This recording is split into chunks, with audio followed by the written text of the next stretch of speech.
right. Okay, so hi everyone. So this is the CI engineering talk. Jason Drosky normally runs this, but he is on a plane today. So he asked me to kind of kick things off since I'm here anyways for the topic at hand, which is perfSONAR office hours. So for those of you who haven't been to this particular, perfSONAR office hours session before, we've been doing these, I don't know, it's like a year and a half now, something like that. Sounds about right, yeah. So every quarter, kind of the persona development team tries to host these. It's very kind of just open format. We don't like Mark and I are the developers here. Abigail and Carl also work on it, so we can maybe rope them into answering some questions as well potentially. But anyways, we don't have anything prepared, so please just feel free to ask us questions. Usually we go into kind of interesting areas, so we're really happy to answer anything.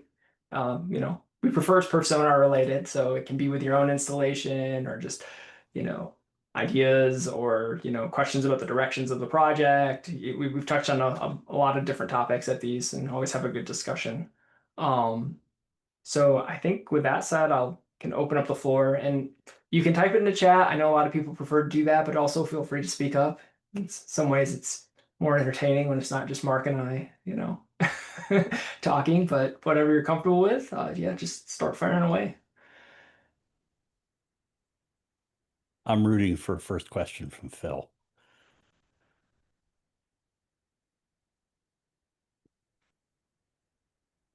Wow, very quiet. It's very quiet.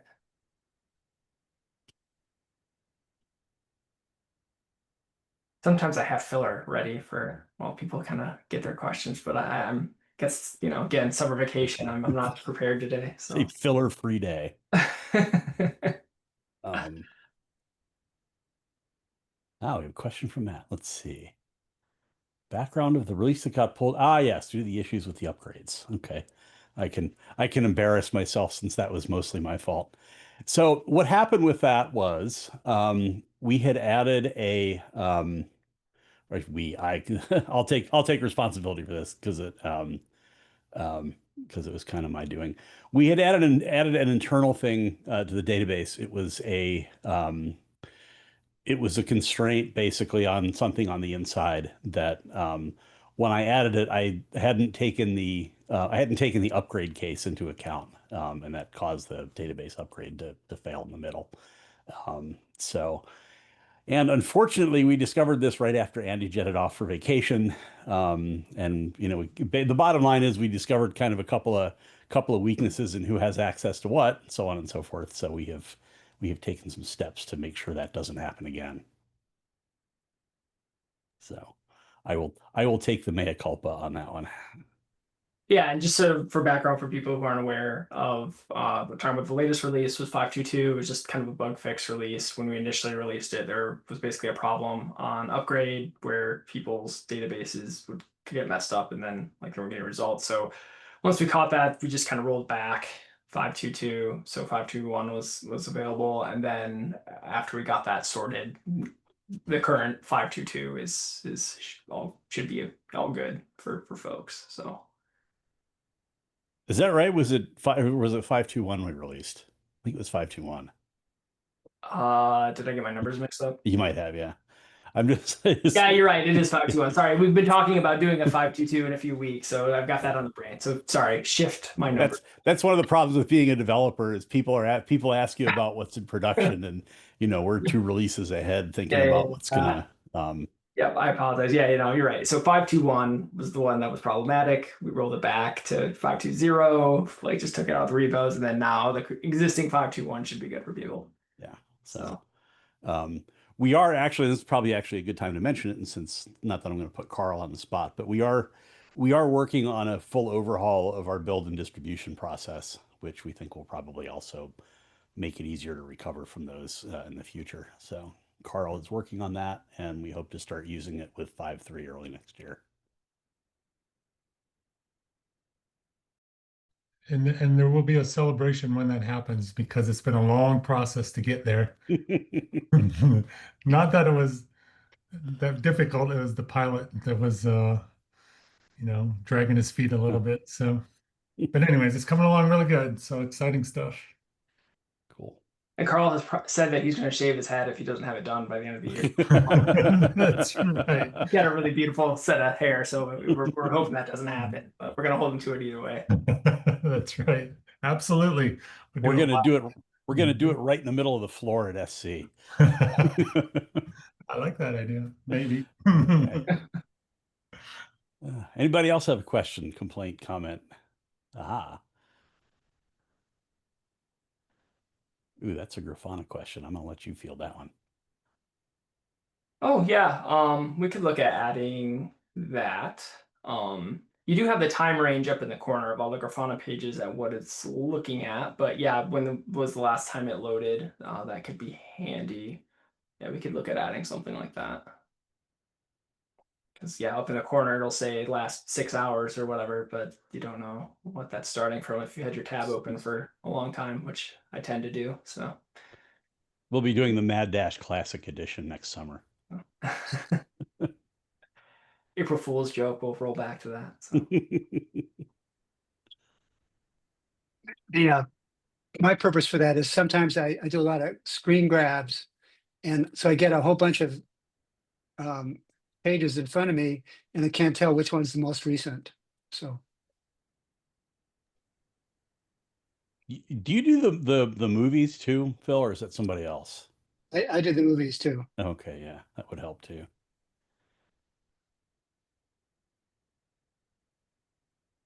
Okay. Hi Andy, hi Mark. Hello.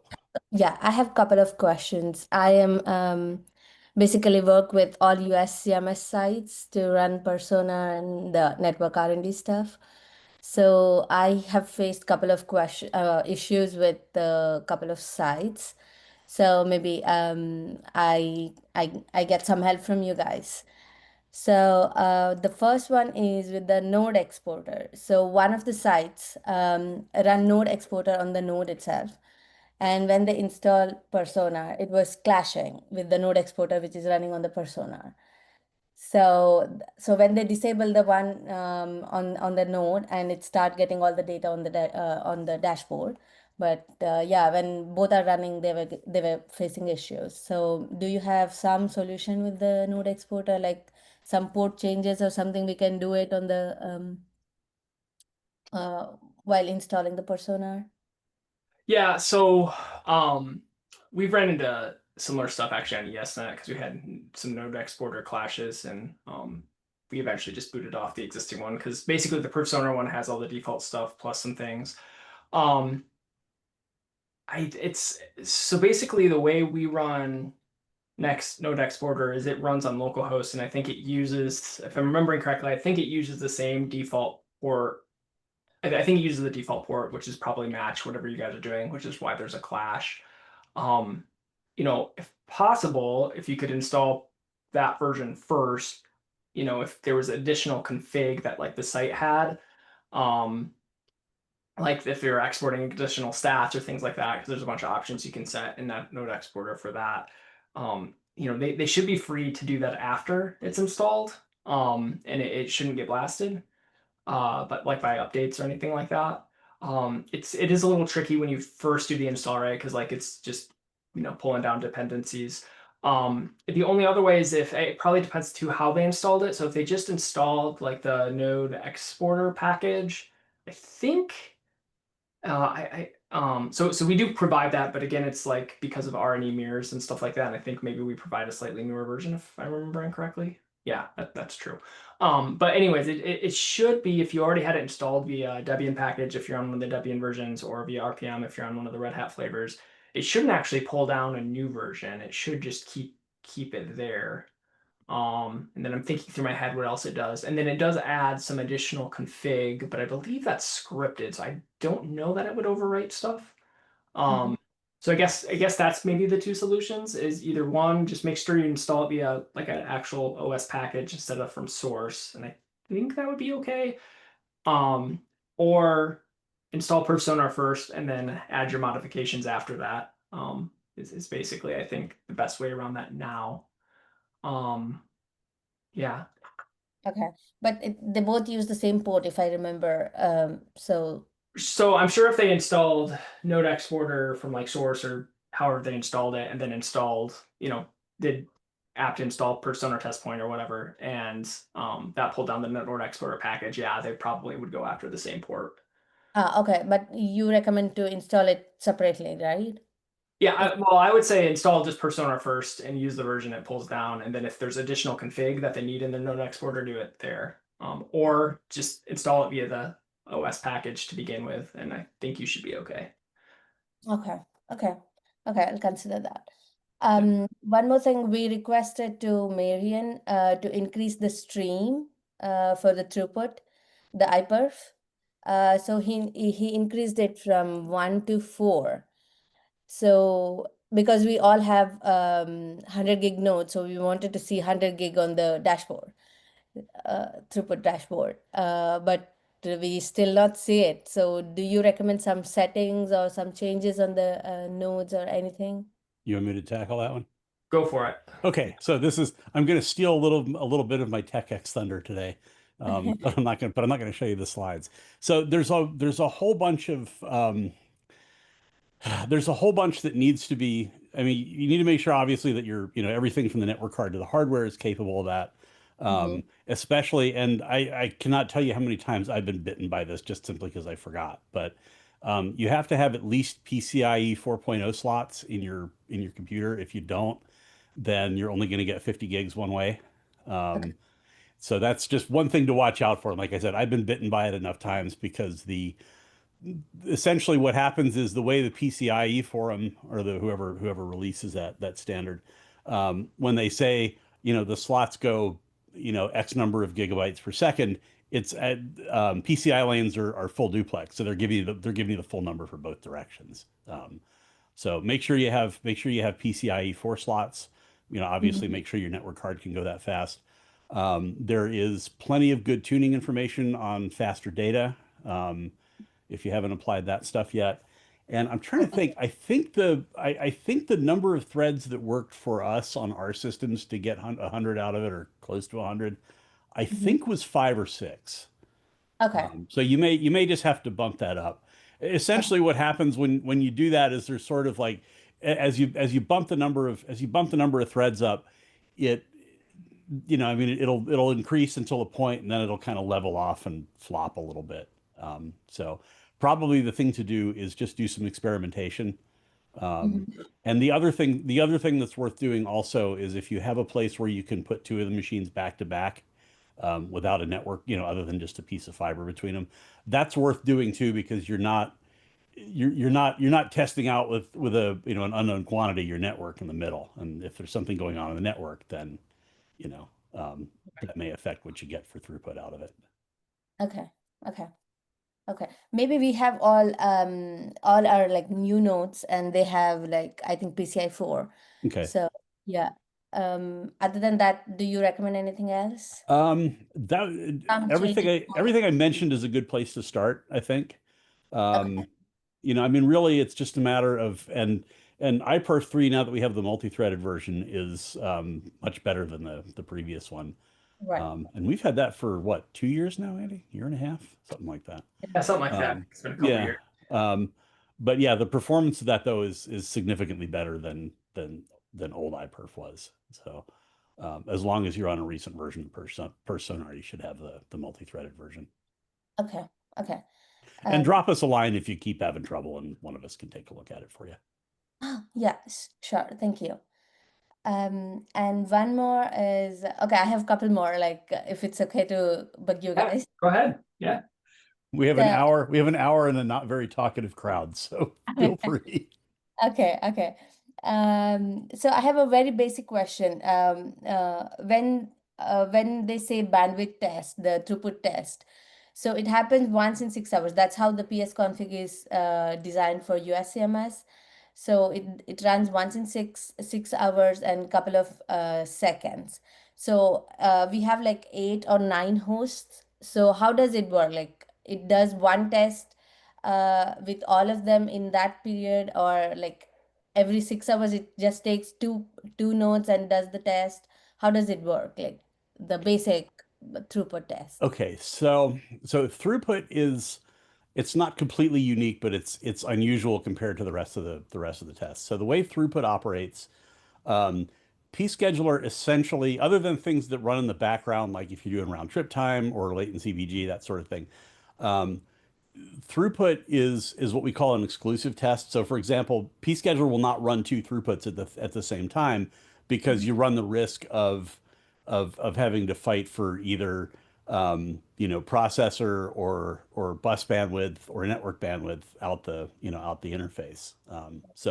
So it will only run one of those at a time. Now typically what you would do when you set up a throughput test, let's say you want to run them, I don't know, top of the hour or every 6 hours, whatever you decide to do. There will be sort of a little bit because the none of the machines is going to, is going to kind of none of the machines will, the PS config on them will not like cycle around at exactly the same time. You'll get a little bit of offset there. But the thing that you can do, actually, let me ask for a clarification first. Are you having a problem, for example, where throughput's not getting run? Uh, yeah, Okay. Okay, yeah. so probably the likely case, what's happening is, and this is something if you've ever used the command line interface, um, pScheduler has a concept called slip, and what that means is you tell pScheduler, I want to do this at 2 o'clock, let's say, but you're willing to tolerate, X amount of time beyond that. Mm-hmm. So it's like everybody shows up at your doctor's office and says, I have a 2 o'clock appointment. And the doctor says, well, there's only one of me. You're all going to have to wait. Uh-huh. So there is a slip parameter that you can add to the scheduling that says, I want to do this at 2 o'clock, but I'm willing to have, 15 minutes of slip on it. And that will guarantee, essentially what'll happen is the scheduler will say, all right, they want it at 2 o'clock, but it's busy till 2:03 or something like that. And there's and if there's like 5 minutes of slip, it'll go, okay, that's fine. And it'll schedule it in there. Yeah. So that's the likely cause of that. And well, and another nuance to that too is, and I haven't looked at how Barian has these set up, but like all our default examples, I believe have this setting with the slip. So there's also something called there's a switch you can turn on in the schedule when you define your PS config test called random slip. So basically what that means is you have, okay, run this test every 6 hours, then you have a slip of let's say 3 hours, and then if that random slip bit is set, what it'll do is instead of running exactly every 6 hours, what it'll really do is try and pick a slot every 6 to 9 hours if that slip is 3, and it'll just kind of randomly pick a time within that window. So the advantage of doing that is, and that's really kind of what we recommend people do. And that way you don't get at like that 6 hour interval, you don't get like a bunch of tests all on top of each other, because the other issue is sometimes people want to run on-demand tests. And if you do it at like, that 6 hour, like right at the top of that 6 hour window, right? You might get a message back like, hey, there's no slots available, or it's going to take a really long time to get a slot because all these tests just like lined up back to back to back. So the random slip kind of spreads them out over an interval.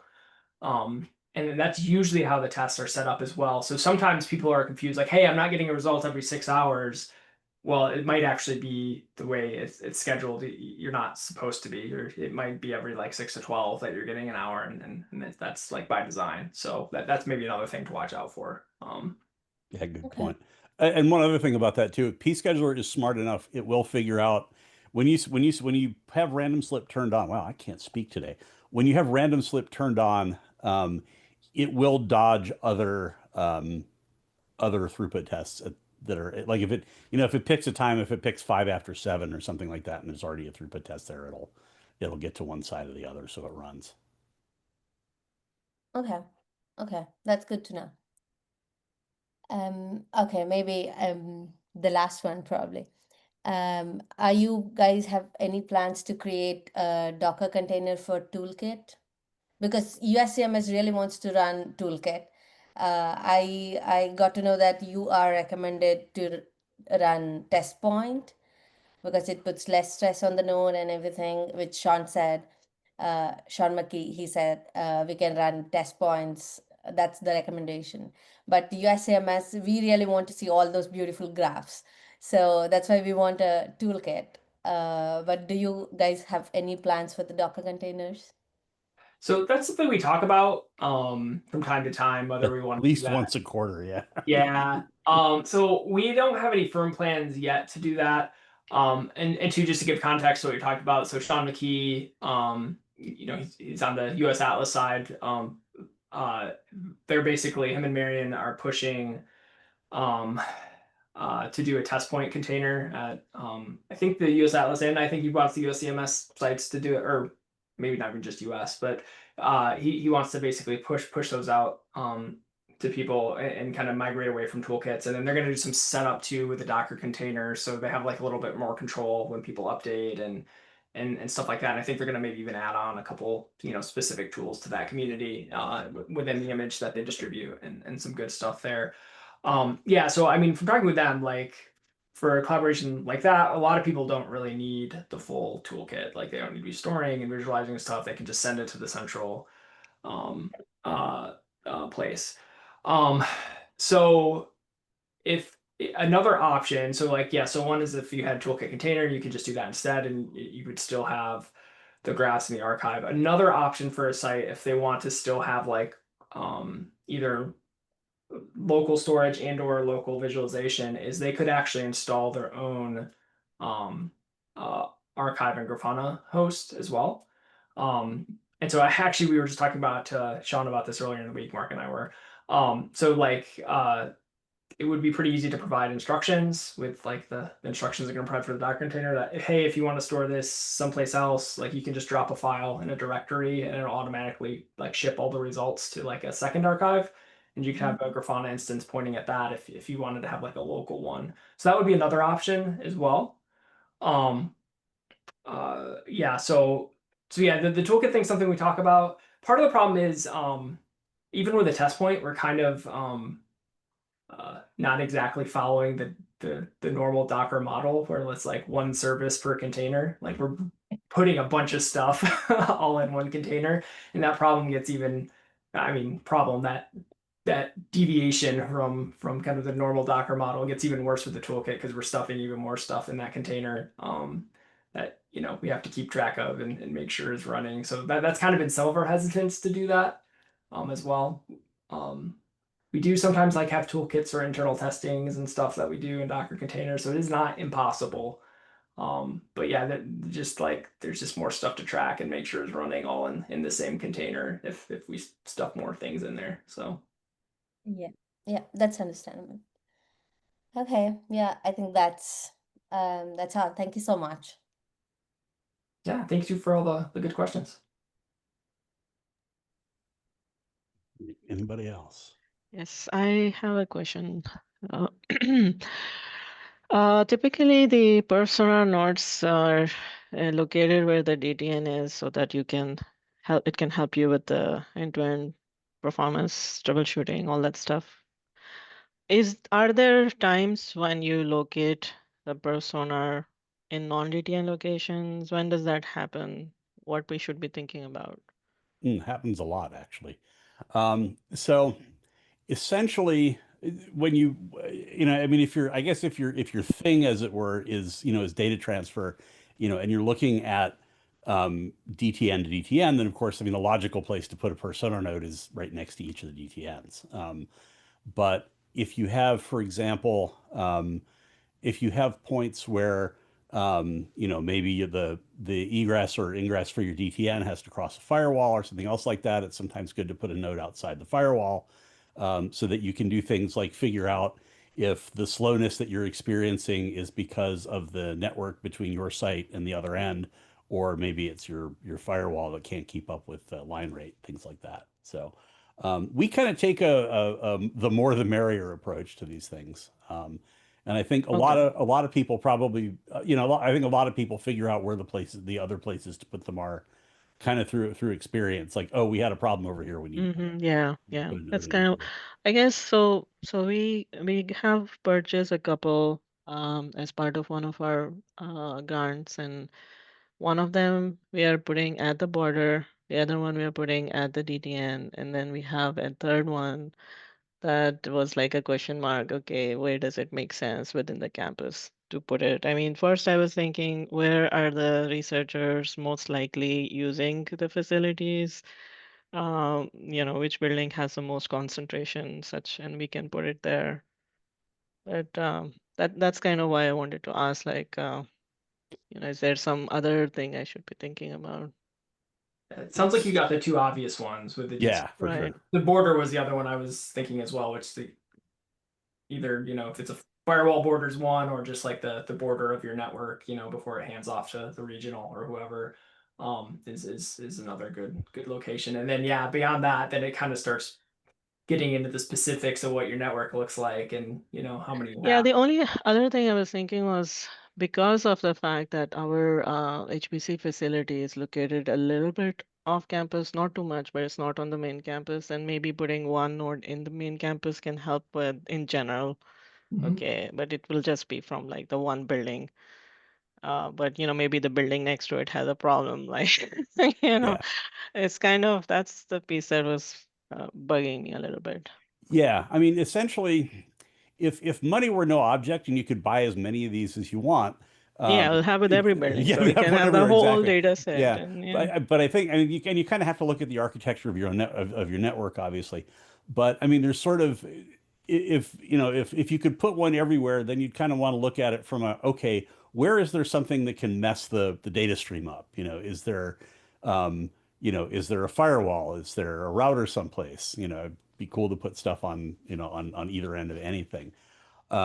But again, I think the other thing that's cool too is if you have one that is not installed someplace and you find somewhere that's that's trouble for a while, then it might be worth running it over there and screwing it in and plugging it in, to use for your measurements.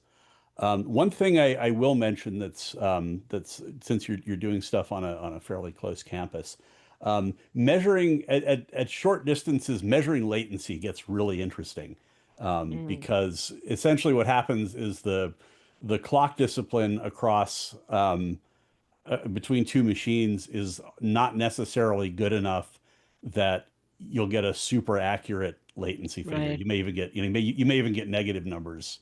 So Um, do people use the GPS for that or what? Yeah, that helps to some extent.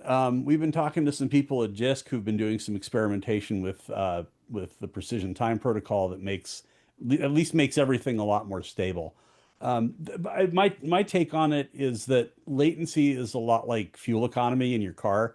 You kind of have something that you know to expect. If you get 25 miles per gallon, great.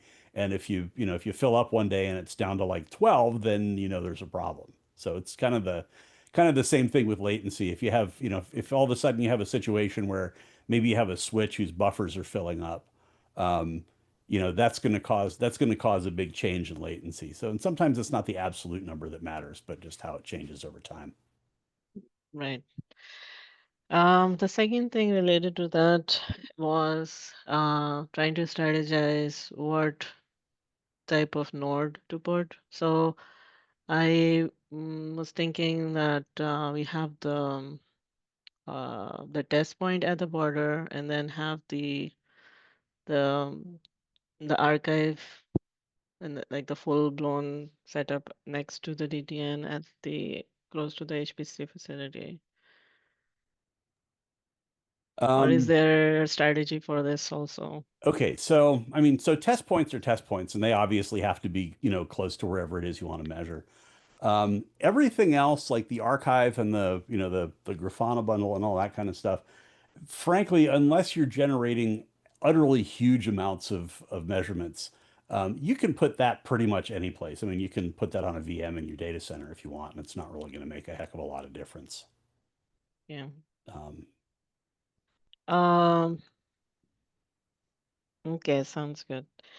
So the other question that I had was related to the testing for throughput. So let's say that we are trying to enable the 100 gig data transfers for research, but I mean, we don't necessarily need to try to test the 100 gig throughput with persona, right? Like, um, Can we extrapolate? How do people Go do ahead, Andy. It this? looked like you were going to say something. Yeah, no, I was gonna say that's correct. I was trying to think of the magic number that I feel like Ken Miller had. It was mentioned. Was it even like 30 gigs or something like that, or maybe it was just above 40? Oh, as far as where you start to see Yeah, problems? Yeah. yeah. That basically he suggested, like, yeah, you're right. You don't necessarily need to do the full 100. Like you can do well below that and like figure out a lot of the problems. Like Like I want to say it was above 25 is good. yeah, something like that. You Yeah. know, And yeah, and actually come to think of it, I mean, my experience on like on Cynet has been, I mean, we have a lot of machines. We have kind of some older machinery that's constrained to 10. And very often 10 is enough to show problems. Okay. So actually I'll show you, if you'll give me just a minute. I actually have to, just rebooted my computer yesterday, so I have to open PowerPoint, but I will show you a slide from an upcoming, um, if you have another question, ask it and I'll let I'll let Andy field it. Oh, here we go. So give me just a second here. Um, sorry, this is going to take half a second. Okay, so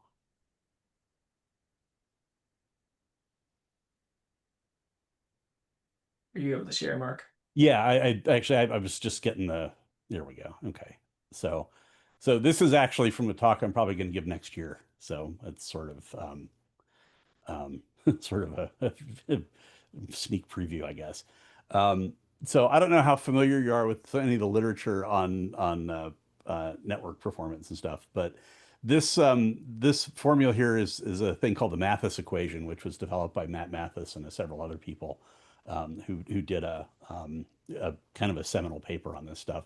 And this describes how TCP behaves based on certain things in network conditions. So there's kind of three things here. There's the maximum segment size, which is not something you really change very much because most times there's Ethernet involved, so it's usually a fixed number. I'm going to hand wave that. Um, Round trip time affects how TCP behaves, and I think I have a slide that shows this a little more in a little more solid way. But essentially, so the round trip time is affected by how long it takes to get the bits across the wire. If you've got if you've got 1,000 kilometers of fiber, it's going to take a little bit to get there. And also, you have processing delays that are introduced by the equipment. So that's kind of part of the thing that another thing that affects round trip time. And then finally you have packet loss. So you can have things like you can have problems with the media between your routers. Maybe you have a optical joint that's getting dirty, that sort of thing. And sometimes equipment gets jammed up sometimes and we'll start dropping packets. You have sort of those things going on. So really, the two things that you really need to tame for good TCP performance are round trip time and loss. And you can measure both of those pretty easily with perfSONAR. And more often than not, if you start to see changes in those, you'll have essentially running throughput is a good spot check. But more often than not, when you see changes in packet loss and round trip time, you'll start to see throughput loss as well. So I'm going to skip that part at the bottom. Let me see if I can find the. Sorry, I have to find the. Oh, here we go. So this is a chart that has been around probably forever. I think Jason Zarowski did this the first time through, and he's not here to take credit for it. I think it was actually Brian and Eli, and Oh yeah, it might have been. and I have subsequently stole it for things. Yeah. I think the first deck I saw it in was one of Jason's. But essentially, so this purple line up here is what happens, and this is how old this chart is. It's 10 gigabit per second link with no loss in it. And you can see as the round trip time increases, you go from getting kind of most of your throughput to about 80% of it, and that's just the way TCP behaves, and you kind of have to live with it. Down here are three different implementations of congestion control, two measured HTCP in Reno and one that was just theoretical. I really need to track down the original data for this. And this is what happens when you have when you put 0.0046% loss on the link. It doesn't, it doesn't take much. So you're losing, in theory, you're losing only 460K per second. Doesn't sound like much, and you've got, almost all of the throughput. But when you have loss like this, as the round trip time increases, things just go really bad really quickly. So these are the kind of things, if you're keeping an eye on sort of the underlying things, which is your latency, and your loss, then TCP becomes a good spot check, and that's usually why it doesn't take a whole lot of bandwidth to see when things go wrong. Okay, So thank that you makes for sense. attending my TED Thank you. Talk. Was good. I've seen the charts and stuff, but it's always good to have the reminders. I think the problem is that until and unless you are practically doing these things, right? Just studying and is not, going to stick. As soon as we actually start using the tool, have the nodes Mhm. installed, start looking at data, start having problems. Yeah. Well, and the Yeah. thing of it is too, when your network is working correctly, Yeah, that's we won't. also a good time to keep an eye on this, because you'll be able to establish sort of what the expected behavior is. And that way, like if you see more packet loss or you see bigger round trip times than you're used to, you can kind of look back in the data and go, oh, that changed. Yep. Cool. Thank you. Sure.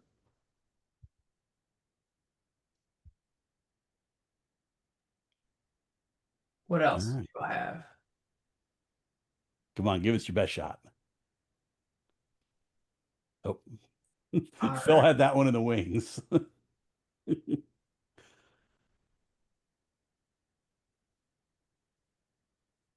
Yeah, so you can actually still do that You want to for kind of repeat the uh, question, because it yeah, occurs to me yeah, that yeah. Sorry. anybody watching the recording is not going Yeah, to. so in chat, so Phil Reese put in 4.x there were details for some customization of the parameters of the grids that got displayed in kind of the old Mad Dash.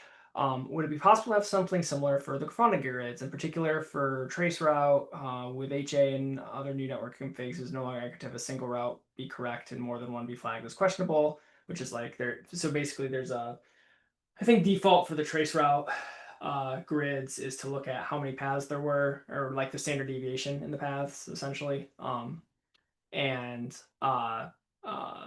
basically alarm on that if it's uh, a certain level, like, or if I think if it's greater than 0. So that would mean there was like a change in path, and to Phil's point, like ECMP and things like that are intentionally like all over the place, right? So it's not uncommon to see that. So I actually would have to look at our docs. I think there's at least a blurb on it. But the idea is, I could put the file path, but if it's a etc perfSONAR psconfig the grafana agent.json, there's a whole basically blob of config in there that lets you kind of control how all the grids are built, including, okay, what metric do they look at, like standard deviation, for example. There is definitely documentation on docs.persona how to change the thresholds of all those. So you can change thresholds in there. You can actually even give instructions to build entirely new types of grids that either look at different test types or look at the same test types in different ways. So like, sticking with traceroute, if you didn't want to look at the standard deviation on the hops, if it happened to have like MTU in there, for example, you could have it build a grid. So all that customization stuff is still in there. Like I said, I don't remember. I know we talk about the threshold aspect in the docs. I don't remember how much else we go into. And there used to be like a relatively complicated CLI way to do it in Mad Dash. We don't have all that built into the CLI because kind of just thought it was easier to edit the JSON because that the CLI command was pretty gnarly. But once you started doing stuff, so there is some ability to kind of play around with that and do things. And then like when you make those changes, it's in the config file. So like when we do an update, those again shouldn't get blasted. So that is there. And if you come up with like some cool stuff playing around with that, I'd be interested to see it, because yeah, there maybe should be some more stuff we sneak into the defaults. And I can also look. Let me just really quickly find the page on. Let's see. There's the thresholds. And it's all kind of in the same file. It's like all the same idea. So, and what is it?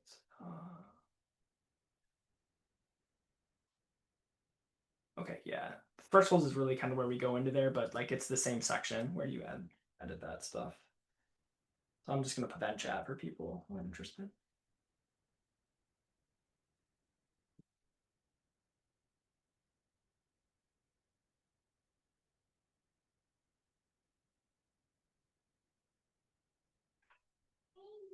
All right. Good. Anything else?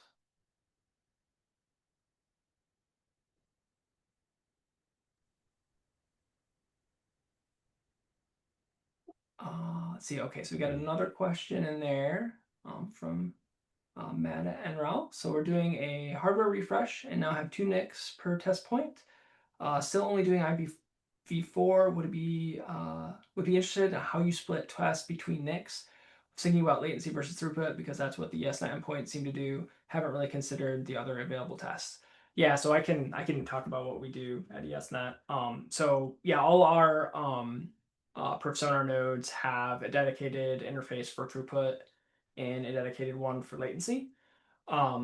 So when you set those tests up, the actual like perfSONAR configuration part is pretty straightforward. You specify like a source and dest when you like define the tests, and so you basically change the source to the throughput interface for throughput tests and the dest, or I'm sorry, and the source for the latency test to the latency interface. Where things get a little bit tricky that you have to make sure you do, and this is also, there's a page on our docs about running multiple interfaces. This is just a Linux kernel thing, has been forever. So basically, the test will run, it'll pass to the tool, the source and dest, right? And so that essentially sets like the IP header, the IP source address and the IP header to that source you specify. Does not necessarily mean that Linux is going to honor that and send send that traffic out the interface where the source is set. So we have a script that we provide that's detailed in the document called mod interface route, which basically creates some source routing rules, which all they say is if the source address is set to the address of like an interface on this machine, send it out that interface, which seems like kind of obvious, like that would just happen by default, but that is just not how it works, right? It's by default. So that is the only one thing to watch out for. So like you can basically put that in like a boot script. That's what we do on ESNet. So when the host comes up, to make sure that gets put in place, or however else you manage your host. But that is the one trickiness you have to look out for. Now there are other things you could do with routing tables depending on exactly your test setup to make sure the right tests always go out the right interface. But that's kind of what we do and kind of the way that's documented on the perfSONAR page. So I threw a link into that. yes, thank you. In chat there. So to add what to Andy said, and that kind of covers, I think, some of the nuts and bolts parts of it. The thing that you have to consider about when you're going to segregate tests between 2 different interfaces is what effects do one test have on the other, on another. So for example, if you're running like a trace route and round trip time at the same time, they're not really gonna, it's a very low bandwidth, sort of low, low CPU utilization, that sort of thing, issue. One of the compromises that we made when we wrote pscheduler, and this is actually just, I think, more this was just more a question of how we set the plugins up. But we have, if you've ever looked at the list, we actually have 2 kinds of latency tests. We have latency and we have latency BG.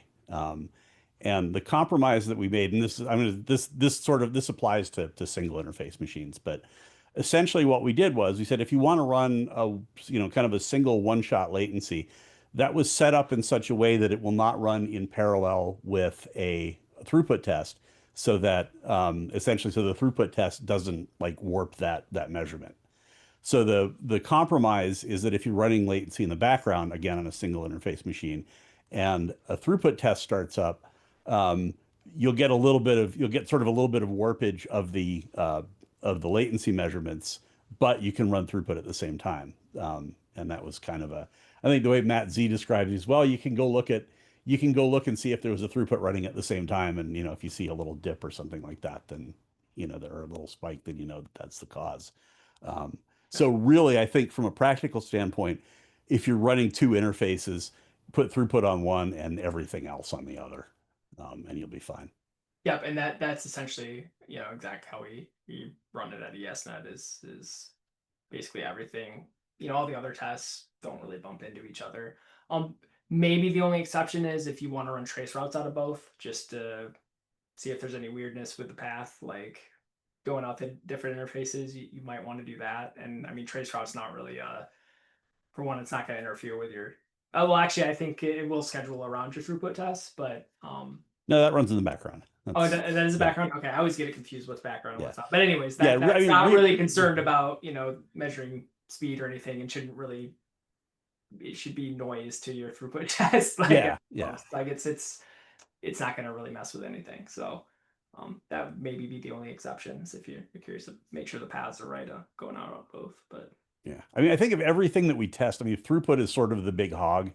So it's not only is it network intensive, unless you've turned the bandwidth down, it's also processor intensive and things like that. And that has an effect on things like throughput, because if the latency measurement job gets delayed because throughput is busy blasting some stuff out on the bus, then that will affect that measurement a little bit.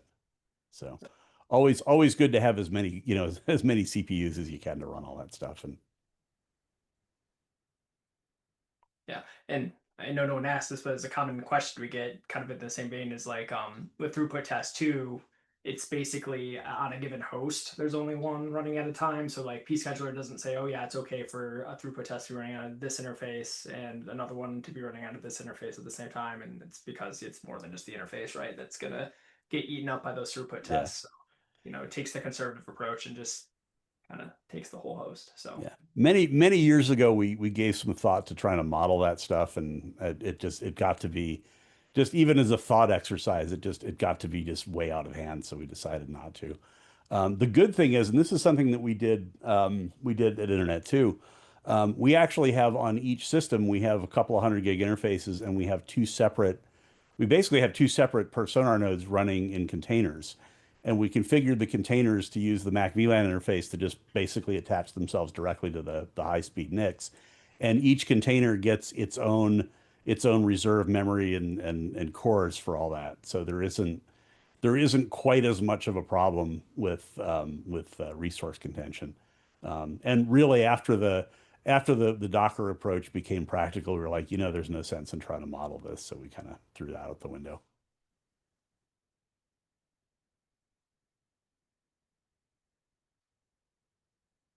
So probably more answer than you were expecting, but there it is.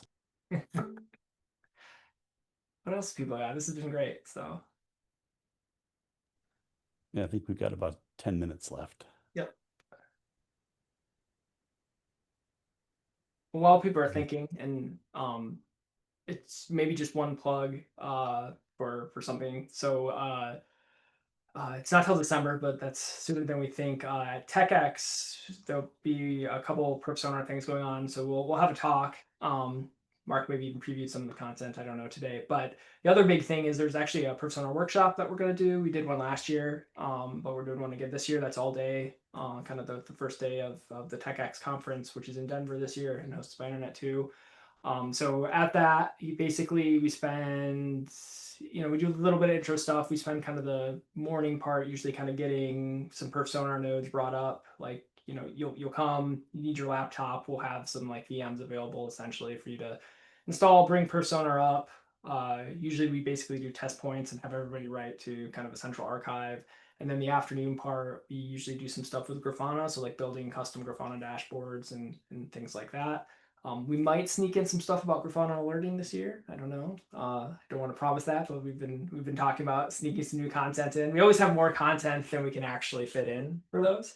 But yeah, if you're thinking about going to TechX,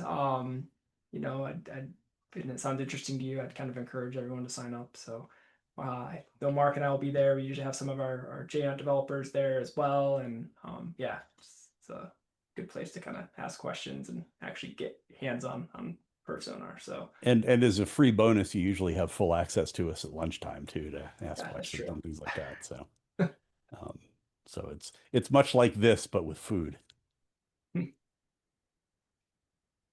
All right. Looks like we do have another Oh, question. yep. How does the answer change to the question about two NICs if there's a single NIC with two ports? I can answer that if you want. Go for it. So it essentially a single NIC with two ports, as far as the machine is concerned, is still it's still to the kernel. It looks like two NICs.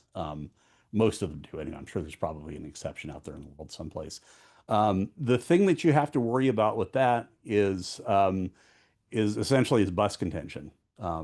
So I'm not going to steal any more of my thunder from TechX, but essentially, for example, if you have a card that has 200 gig ports on it and you want to run 100 gig on both, then you have to make sure that you're in that you're in a PCIe slot that's stout enough to feed that, which would be a PCIe. That would be a PCIe 5 slot. Because I think that's what you need to. All right, I'm stealing a slide from. Please hold. Gonna steal a slide from my TechX thing again. So give me just a second.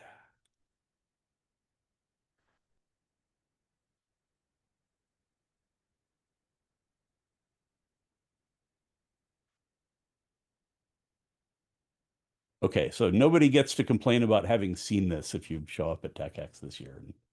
Um, so this is a chart of essentially what the bandwidth available on various kinds of PCIe slots is. But I've converted it. They advertise it in gigabytes per second. I've just multiplied by 8 to turn it into gigabits per second because that's how we think. But really, probably the parts you're going to care about is this little bit here. So if you've got if you have a PCIe E3 slot, you can only go 63 in one direction, period. Same deal with, and what that means, by the way, actually, so 4.0, you get 126 gigabits per second, and that's enough to run, you could run throughput in and out at 100 at the same time, depending on how you set things up. Can't do that on a single perfSONAR node. You have to do containers or something else like that. But if you want to do 200s in the same direction, you essentially need to have a 5.0 slot to cover that, because you need that much bandwidth in one direction to cover essentially 200 gigabits per second worth. So I know that's a mouthful, but that's what it is. So, and the next slide that I didn't show you, there is sort of and I haven't researched it well enough to be positive about this yet, but the NVIDIA and I want to say one other vendor makes, essentially it's a second card that you plug into another PCI slot that gives you more lanes into the card to make it go faster. But I haven't looked at the ins and outs of that yet, so I'm not ready to say if that would help in this case, because it might not.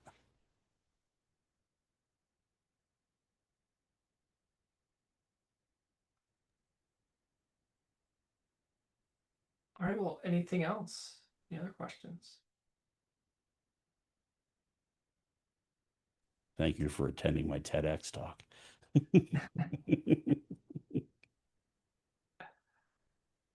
I'm just impressed how far ahead you are with slides. I mean, You know what? I have so much going on between now and the end of the year. I'm just like, let me get all this stuff done, first. So, um, so that way I'm not in a rush. So, all right. Well, if there's not anything else, we're pretty close to the hour here, so we can probably let everybody go a few minutes early. yeah. If you have other questions, drop a line to the user list or the developers if it's something you don't want the rest of the world to see, and we'll try to help you out. Eric Brown says I feel way behind on my TechX slides. Okay. I mean, I'll So probably be doing mine on the plane. So yeah, one of those presentations is actually for Nanog in February. So you're way far ahead. Yeah. yeah. So yeah, that's a long talk. It's probably going to be an hour. So, but Well, yeah. Thanks again, everyone. This has been great as always. I always love all the questions and yeah, Yeah. really good discussion. So yeah, thanks for coming. yeah, I don't know if we have the date settled for the next one. It's a busy quarter, but I'm sure we'll slot it in. Yeah, I think